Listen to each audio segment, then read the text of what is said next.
sœurs carmélites ne vont pas me contredire si je dis que le prophète Élie est une grande personnalité. Elle est celui sous le patronage duquel votre famille spirituelle se place. En tous les cas, le prophète Élie apparaît dans l'Évangile à plusieurs reprises.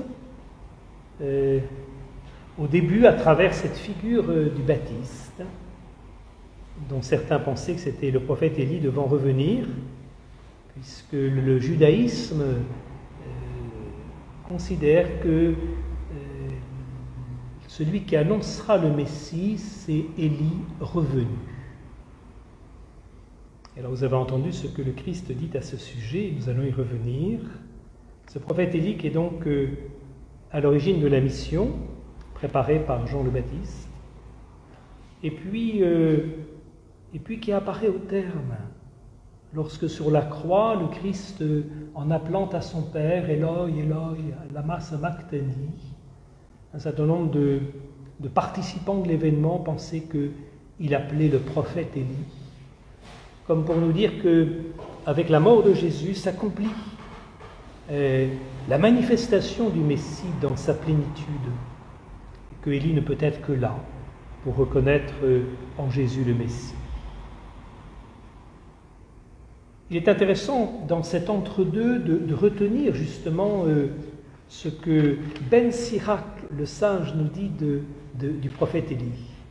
Ben Sirac a un long passage sur les grandes figures de l'Ancien Testament et bien sûr un paragraphe sur le prophète Élie.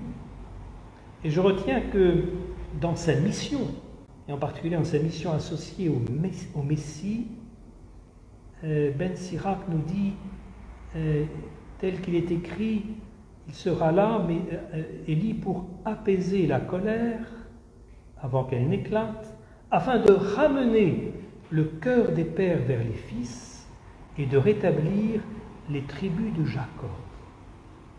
Au fond, ce qui va caractériser cette présence d'Élie à la venue du Messie, c'est cette œuvre de réconciliation, de paix, d'unité, ramener les cœurs des pères vers les fils, réconcilier y compris au sein des familles, et puis rétablir les tribus dans leur unité.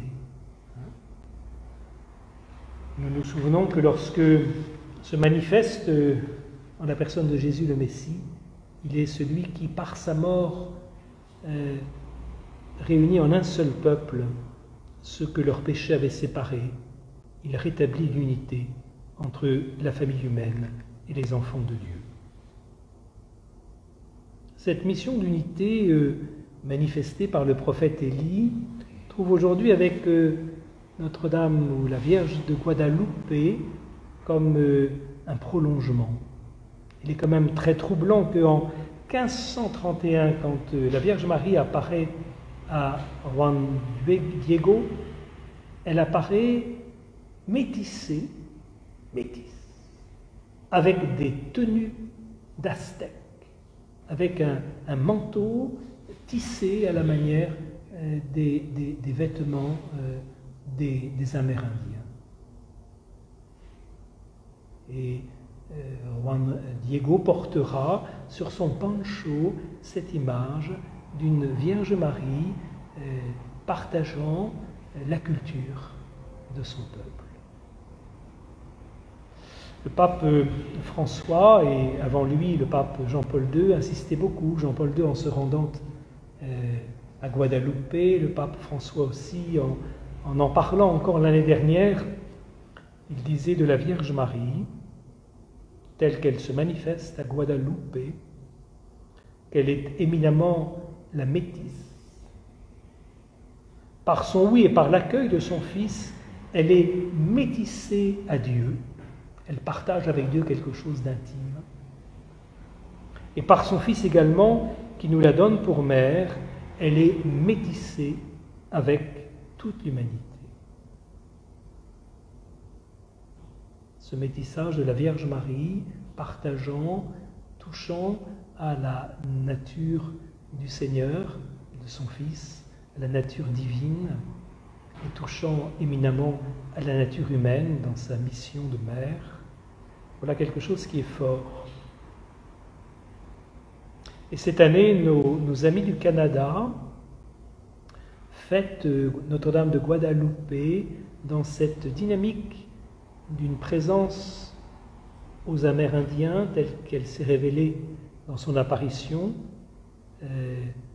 en communion avec tous ces peuples premiers qui étaient, de par leur histoire, de par leur culture, très, très solidaires et très liés avec le monde de la nature, et confie à la Vierge Marie, peut-être pour les hommes modernes que nous sommes, trop souvent insolents à l'égard de la nature par la manière de la traiter, d'en user, peut-être d'en abuser, confie à Notre-Dame de Guadalupe de retrouver cette relation juste, réconciliée, y compris avec la nature.